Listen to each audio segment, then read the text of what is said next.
Welcome back to Cybersecurity Simplified. I'm Scott McTaggart. This is our second video. It deals with email security, which is critically important. 92% of your malware attacks will arrive by email. 96% if you're talking phishing. This is a very, very big aspect of cybersecurity. Protecting your information begins with protecting your email because, frankly, it's honestly really cheap to run an attack by email.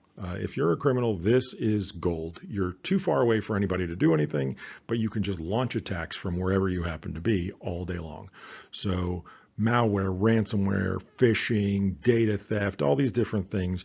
You're talking about 3 billion malicious emails being sent out, and there's virtually no cost to those emails. It is very easy to replicate your attack over and over and over again for minimal cost, especially when you compare it to being in person or trying to hack in somewhere and devote your attention to just one victim. So yes, it's true. A lot of the emails end up in spam. They end up in junk. Not all of them do. And think of this as a numbers game. Think of this as playing the lottery. Malware can be disguised in those emails a lot of different ways too. So not only is it really inexpensive to do, but frankly, there's a lot of ways to disguise the attack.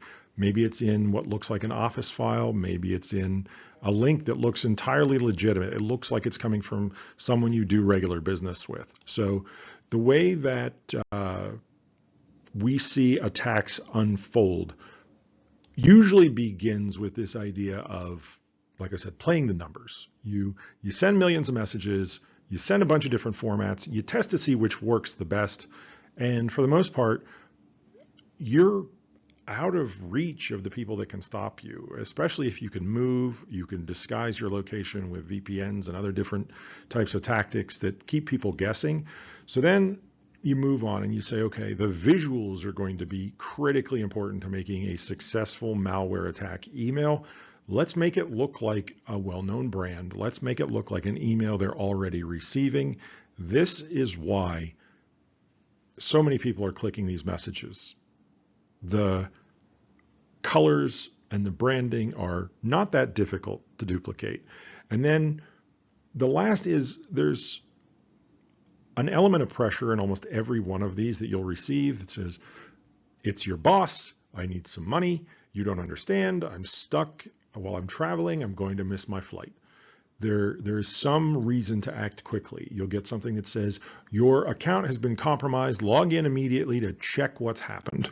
So a secure email solution is what thwarts these types of strategies. And if you remember from the first video, I was telling you about this security fabric concept, everything working together, everything sharing information from platform to platform, getting away from things that are sort of gapped between each other, siloed apart.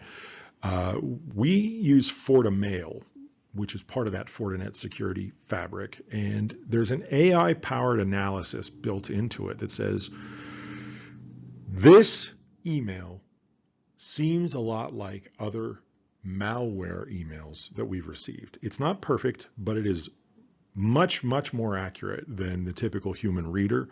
And it removes the threat before it even reaches the inbox of the intended victim. So data loss prevention, sensitive data, these topics are what the larger organization thinks about. The individual, on the other hand, has a tendency just to think, I'm so glad I'm not the person that shut down the whole company because I clicked the wrong message because it was a believable looking email that I received. So next up, we're going to talk about endpoint protection. We've talked now about how email is how people send you an attack. Endpoint protection is going to be more about the monitoring of computers and devices for when you're out using the web and accidentally pick up an attack. How do you defend against that? We'll be talking about that in the next video.